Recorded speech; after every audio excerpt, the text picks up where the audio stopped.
তোমাদেরকে তো আগের ভিডিওতে বললাম যে আমি আরেকটা জায়গা যাচ্ছি, তো পৌঁছে গেছিলাম বেথুয়া। হ্যাঁ, আমি এখানেই যাচ্ছিলাম।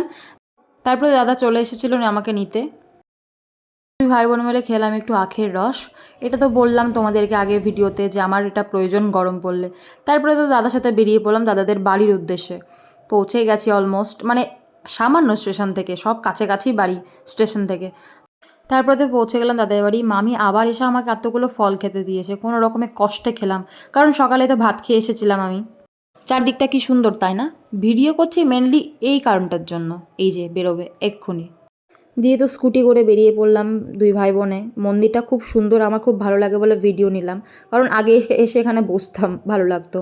এই যে রোদ, বাপ রে বাপ। দাদার পিঠে একটু সাপোর্ট নিচ্ছিলাম যেন রোদটা কম লাগে। তারপরে পৌঁছে গেলাম প্রাইমে। হ্যাঁ, আমরা এখানেই গেছিলাম। আমার কিছু এক্সচেঞ্জ করার ছিল, এখান থেকে নিয়েছিলাম আগে এসে। তারপরে তো মেয়েদের যা হয় আর কি, একটা দেখতে আসলে 10টা কিনে যাই, ওটাই হচ্ছে আমার ক্ষেত্রেও। তারপরে কিছু টুকটাক কিনে নিলাম, একটার পর একটা পছন্দ হচ্ছে। তারপরে দেখো বাড়ি এসে এদের সাথে আমার যুদ্ধ লেগে গেছে রীতিমতো।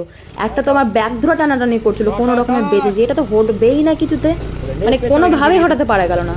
লেজগুলোকে রেখেছে, লেজগুলোতে পা পড়লে আবার কোনো রকম চিৎকার করে চলে যাবে। তারপরে একটু ফল খেলাম, তারপরে বেরিয়ে পড়লাম বাড়ির উদ্দেশ্যে। এই যে দুই ভাই বোনে খেলা করছিল, আমাকে দেখে পালালো।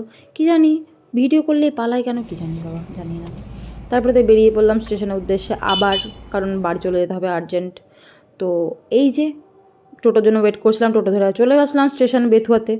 তারপর তো ট্রেনটা একটু লেট ছিল, প্রায় 10-15 মিনিট লেট ছিল। ভাবা যায় এত লেট হলে পারা যায়? এটা তো আমাদের অপোজিটে ট্রেন।